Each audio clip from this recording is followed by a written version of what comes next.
quando a gente está se preparando para a negociação, a gente pode fazer uma análise dividida em 3 dimensões. A primeira dimensão diz respeito a nós enquanto negociadores. Então, quais são as questões que a gente precisa ali responder para se preparar para a negociação? Ou seja, qual que será, por exemplo, a tática que eu vou utilizar na negociação? Qual que é o meu objetivo de curto, médio e longo prazo? As minhas metas, os meus interesses, o meu ponto de reserva, o meu ponto-alvo? Qual que é o meu BATNA, né? O meu plano B na negociação? Como que vai ser a comunicação que eu vou utilizar ali durante o processo?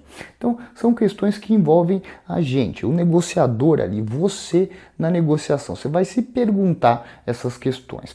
Agora, tem outras questões, outra dimensão de análise que diz respeito ao cenário.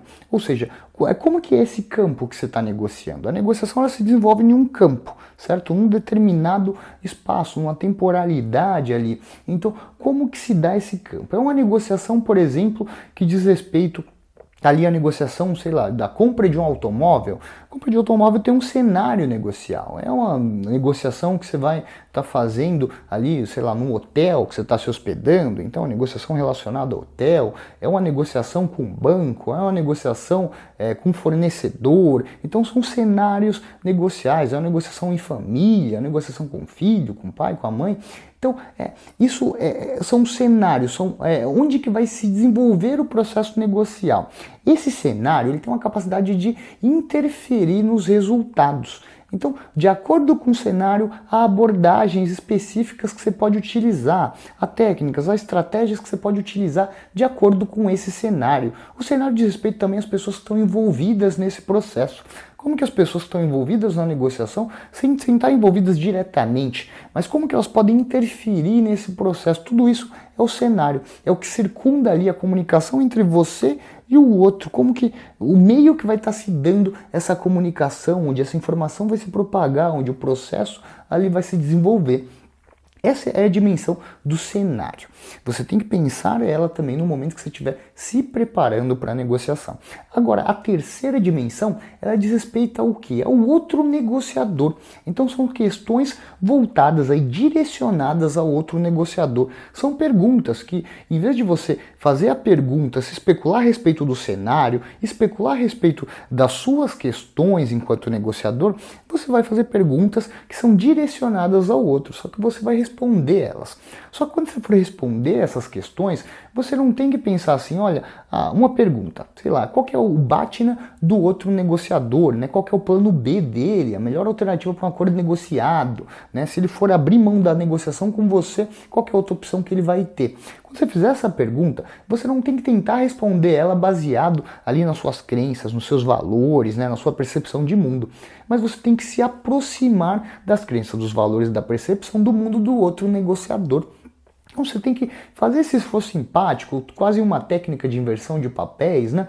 Você se colocar no lugar do outro para responder essas questões. Se colocar do lugar do outro com os valores, com as crenças dele, com a percepção de mundo que ele tem, que muitas vezes pode ser diferente, com certeza é diferente, mas pode ser até muito diversa da sua. Pode ser uma coisa ali que seja, que seja diametralmente oposta à sua visão, por exemplo. Mas você tem que fazer esse esforço de estar próximo ali do ponto de vista da forma como o outro enxerga o mundo. Então você vai fazer as questões para ele, você vai pensar assim, olha, qual que seria a alternativa para o outro, qual que seria ali o plano B para o outro, o ponto de reserva, qual que seria ali a técnica que ele vai utilizar, né? Qual que seriam os interesses, as metas dele, o objetivo de curto, médio e longo prazo desse outro negociador.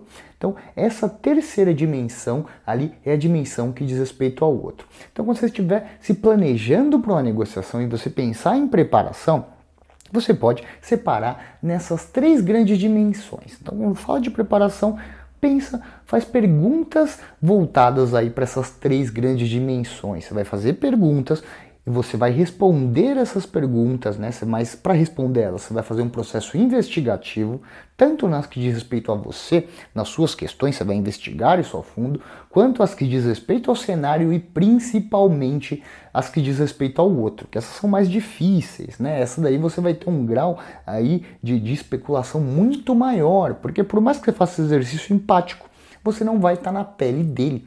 Então vai ser uma especulação. Agora, beleza, você vai se preparar, você vai pensar nessas três grandes dimensões que eu falei. Agora, você tem que ter a noção de quando que você for na hora, quando você estiver negociando lá, que tudo isso, todas essas informações que você obteve, toda essa matéria-prima do preparo ali, tudo isso, o tempo todo que você gastou, essas informações que você tem, quando elas chegarem ali na mesa de negociação, quando você estiver negociando, elas não passam de hipóteses. Por isso que a gente tem que levar a negociação de um ponto de vista mais científico mesmo, pensar no processo como um método científico, onde a gente consiga ali replicar, onde a gente consiga aí ter determinados padrões, onde a gente mensure ali as variáveis para a gente falar como uma variável interferiu ou não no resultado, a gente conseguir, de certa forma, ter um grau ali de reflexão maior sobre o processo negocial, de forma ali mais robusta, né? De forma, um método mais consistente. Então, quando você for negociar, você tem que imaginar aquelas questões como hipóteses. Então, você está ali, você especulou sobre o outro, você acha que esse é o ponto de reserva dele. Você acha que esse ali vai ser o método, a forma que ele vai ancorar a primeira questão, por exemplo. Então, se isso não corresponder com a realidade, veja, você tem um modelo que você especulou antes e que você ali desenvolveu ele no processo de preparação, né? Se isso não responde, se isso aqui não contempla a realidade que está dada na hora de negociar, você simplesmente tem que tentar compreender melhor essa realidade, não ali se agarrar a esse preparo que você teve e achar que a realidade tem que se adaptar ao seu modelo. Não, você tem que continuar o seu processo investigativo. Quando a gente faz a preparação e a gente levanta ali as hipóteses, não quer dizer que elas são fixas, essas hipóteses. Ela é um primeiro caminho, é o início de tudo, né? Mas conforme você vai negociando, você vai obtendo mais informações, você vai criando mais hipóteses, você vai alterando aquelas questões, aquela percepção que você tinha antes de entrar na mesa, aquela percepção muitas vezes sobre o outro, sobre o objetivo dele. Então, você testa essa hipótese, não deu certo, você vai lá e você investiga de novo com base nessa realidade, nas informações que você tem ali naquele momento, formula outra hipótese e testa.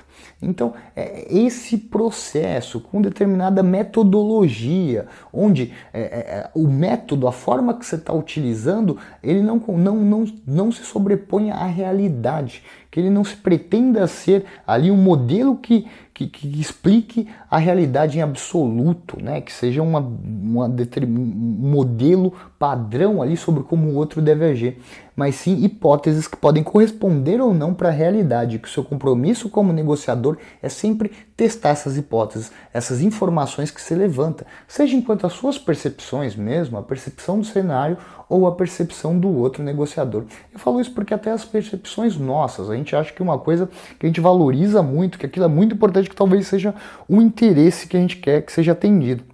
Só que no momento da negociação a gente pensa, olha, eu acho que isso não tem tanta importância para mim. Então veja, aquilo que você pensou no momento da preparação, ele pode mudar. Mas é importante que mesmo mudando, você consiga ali desenvolver a negociação, obtendo essa informação, né, refletindo sobre essa realidade, não querendo impor ali as informações que você teve, a especulação que você teve ali no momento do preparo. Então, quando você for negociar, se estiver se preparando, na verdade, para o processo negocial, você pensa em fazer esse planejamento, essa preparação em três grandes dimensões. São as questões ali que diz respeito a você, questões que diz respeito ao cenário e questões que diz respeito ao outro negociador, a pessoa que você vai estar negociando. Então, faça isso, se prepare baseado nessas três dimensões e que eu tenho certeza que seus resultados vão melhorar muito.